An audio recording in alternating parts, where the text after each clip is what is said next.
Buen día, estimados estudiantes. Mi nombre es Jorge Luis Gómez Salinas, ingeniero mecánico electricista. Esta es la semana número 2, el video número 2 de la clase número 2 de la materia sistemas lineales 2, muchos 2 por ahí. ¿Ok? Vamos a continuar con lo que vimos en clase. ¿Ok? Vamos a ver las limitaciones de las técnicas digitales. ¿Ok? En realidad, existen muy pocas desventajas al utilizar técnicas digitales. En la clase vimos las ventajas, por decirlo de una manera. Hay muy pocas desventajas, ¿ok?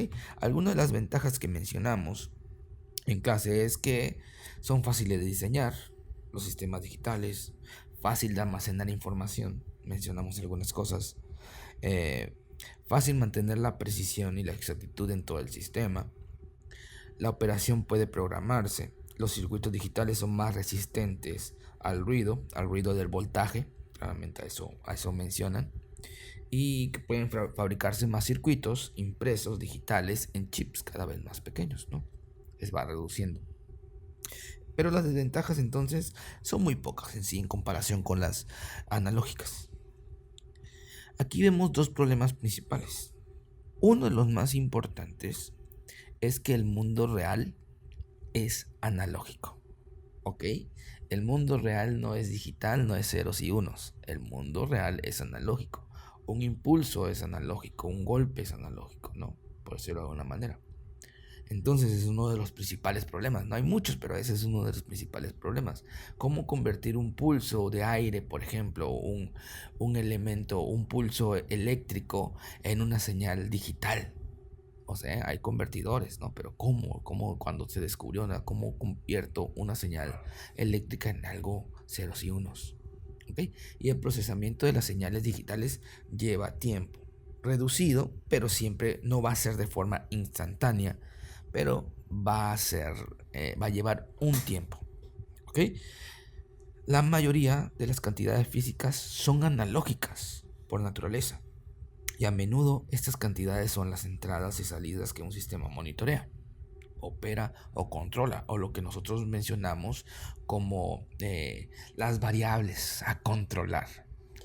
En la industria es la presión, la temperatura, el volumen, la fuerza, etcétera, ¿no?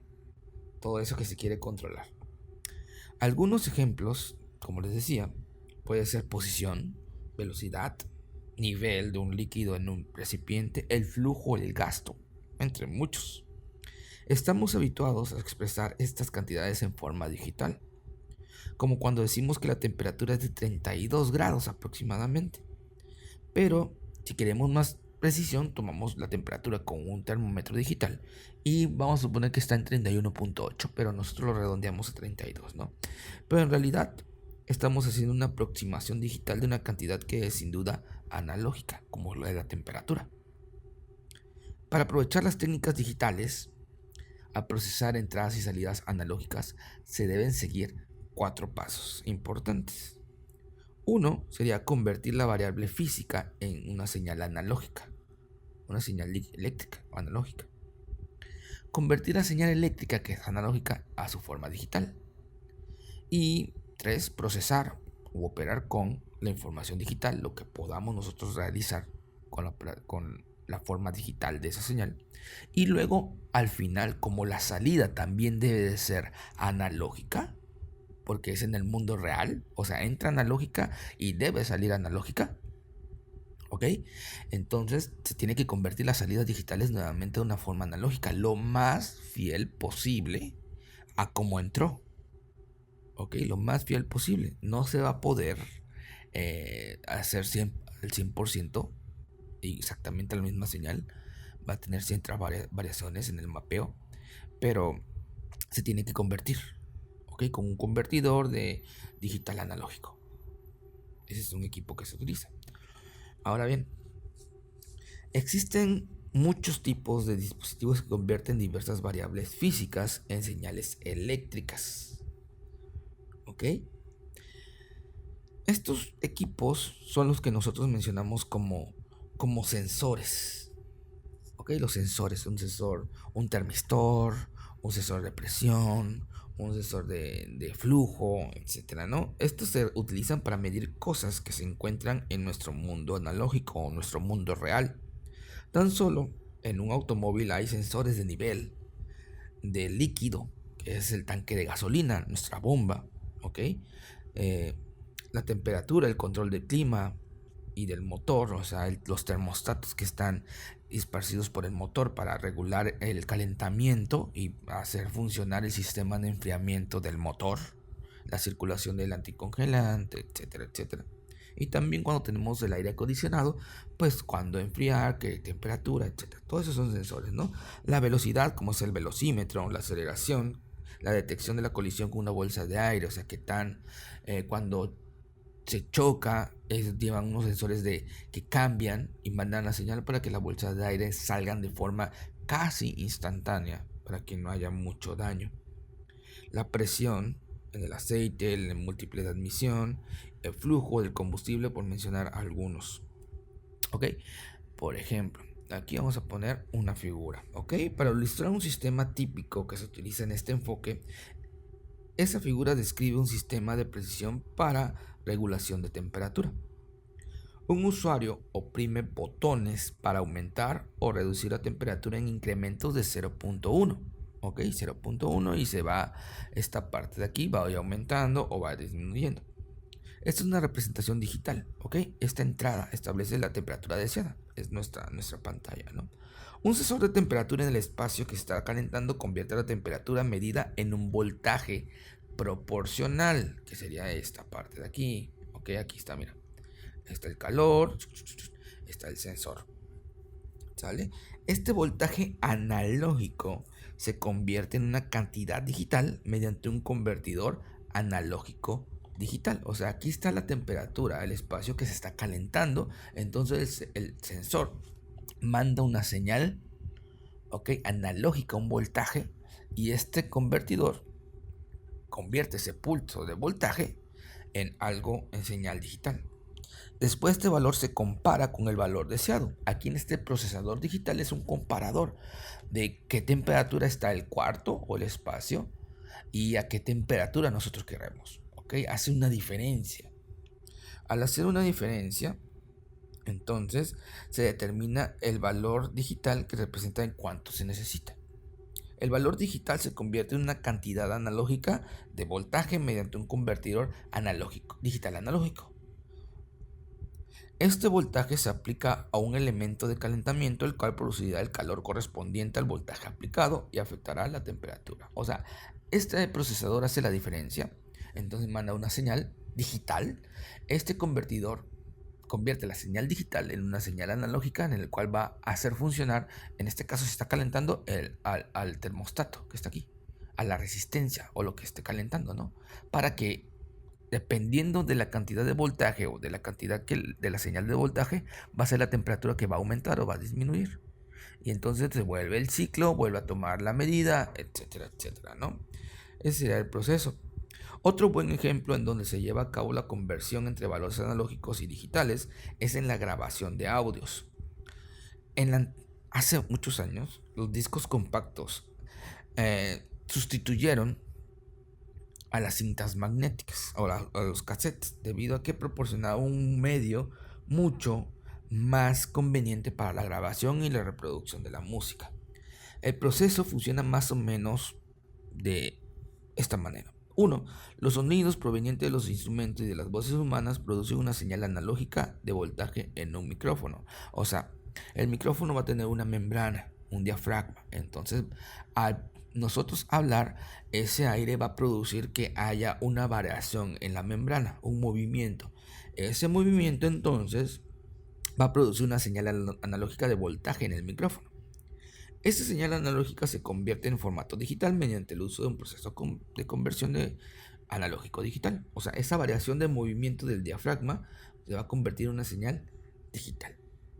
La información digital se almacena en la superficie del disco compacto, que va a ser el procesador. Lo va a ir grabando, ¿no? Lo grababan con láser y todo. Durante la reproducción, el reproductor CD toma la información digital, o sea, los ceros y los unos de la superficie del CD, y lo convierte en una señal analógica, que a su vez se amplifica y se alimenta a una bocina en donde pueda ser detectada por el oído humano. O sea, esta señal digital lo convierte en analógica y convierte como pulsos de aire, el cual la bocina o el cono de la bocina va a empezar a reproducir y va a empezar nosotros a sentir ese sonido y a escuchar ese sonido, claramente amplificado en el aparato reproductor de audio. La segunda desventaja de los sistemas digitales es que se requiere tiempo para procesar las señales digitalizadas. Además, es necesario realizar conversiones entre las formas analógicas y digital de la información, lo cual hace que el sistema sea más complejo y costoso. Entre más precisos necesiten ser los números, más tiempo se requerirá para procesarlos. En muchas aplicaciones estos aspectos se minimizan con las numerosas ventajas del uso de las técnicas digitales, por lo cual la conversión entre cantidades analógicas y digitales se ha vuelto bastante común en la tecnología actual. No obstante, existen situaciones en las que es más sencillo y económico utilizar técnicas analógicas. Por ejemplo, hace varios años se hizo una demostración de un sistema de control para los grupos que planteaban suspender un objeto metálico en un campo eléctrico o magnético. O sea, iban a poner algo sobre elementos, sobre imanes. Para implementar un electroimán se enredaron cables y alambres en una bobina a tiempo que controlaban la cantidad de corriente que pasaba por dicha bobina. ¿Ok? Para medir la posición del objeto metálico pasaba un rayo de luz infrarroja a través del campo magnético. A medida que el objeto se acercaba al electroimán, empezaba a bloquear el rayo de luz y para controlar el campo magnético se medían los pequeños cambios de nivel de luz, logrando así mantener el objeto metálico flotando y estacionario sin usar cordones. O sea, lo mantenían flotando, variando la cantidad o el electroimán o la corriente que pasaba sobre el embobinado y lo mantenían en cierta posición. Si aumentaban más la corriente, el objeto iba a subir y se iba a pegar. Si lo disminuían, se iba a caer, ¿no? A la superficie. Ese es un ejemplo, ¿no? De esto. Vamos a ver por aquí. Y bueno, el futuro, nuestro futuro es digital. Nuestro futuro es digital 100%. Vamos para allá. O sea, todos los sistemas van cada vez más digitales. Todo en nuestro día a día va a ser digital. ¿Ok? Entonces nosotros nos tenemos que ir metiendo más a la era digital. Tenemos que ir conociendo más elementos de la era digital. Y bueno, para conocer los elementos de la era digital, primero tenemos que conocer los sistemas numéricos digitales o los sistemas decimales, por decirlo de una manera. En la tecnología digital se utilizan muchos sistemas numéricos. Los más comunes son los siguientes: decimales, binario, el octal, el hexadecimal. Evidentemente el sistema decimal es el más conocido, el que ocupamos siempre, a diario. Ahora bien, ¿qué es esto? El sistema decimal está compuesto de 10 números o símbolos. ¿Cuáles son? Pues esos son del 0 al 9, 0, 1, 2, 3, 4, 5, 6, 7, 8, 9. Al utilizar estos símbolos como dígitos de un número podemos expresar cualquier cantidad, ya sea si juntamos dos números, el 1 y el 9, tenemos 19, si juntamos el 2 y el 7 sería 27, y así si juntamos tres números, el 1, el 0 y el 1, sería 101, ¿no? Y así. El sistema decimal se conoce también como sistema base 10. Sistema base 10, mucho ojo, ya que tiene 10 dígitos y ha evolucionado en forma natural debido al hecho de que las personas tenemos 10 dedos en las manos. ¿Ok? Tenemos 10 dedos. De hecho, la palabra dígito se deriva de la palabra dedo. Por eso huella digital, cuando nos toman nuestras huellas digitales. El decimal es un sistema de valor posicional en el cual el valor de un dígito depende de su posición. Por ejemplo, si nosotros tenemos un número como el 453, supongamos, por la posición de los dígitos sabemos que el 4 representa las centenas, el 5 representa las decenas y el 3 representan a 3 unidades. En esencia, el 4 lleva el mayor peso de los tres dígitos y se le conoce como el dígito más significativo, mientras que el 3 lleva el menor peso y se le conoce como el dígito de menor significancia o menos significativo. Ahora bien, si nosotros tenemos otro valor o otro número, por aquí lo voy a poner, supongamos que tenemos el número 27.35, ¿ok? Este número en realidad es igual a 2 decenas Estas son las decenas, 2 decenas y 7 unidades. ¿Ok? Pero esto tiene aparte otros dígitos. Tiene 3 décimas. Tiene 3 décimas y tiene 5 centésimas. ¿Ok? O esto se puede expresar como 2 por 10 más 7 por 1 más 3 por 0.1 más 5 por 0.01. ¿Ok? El punto decimal se utiliza para separar las partes enteras y fraccionarias del número. Dicho de forma más rigurosa, las diversas posiciones relativas al punto decimal llevan pesos que pueden expresarse como potencias de base 10. Y si vemos esta figura, ahí nosotros podemos ilustrar y ver cómo se representa un número, el número 2745.214. ¿Ok? El punto decimal separa las potencias positivas de 10 de las potencias negativas. Por lo tanto, yo aquí veo que este número yo lo podría escribir como 2 por 10 a la 3 más 7 por 10 a la 2 más 4 por 10 a la 1 más 5 por 10 a la 0 más 2 por 10 a la menos 1 más 1 por 10 a la menos 2 más 4 por 10 a la menos 3. De esa forma nosotros podíamos escribir en general cualquier número decimal. ¿Ok?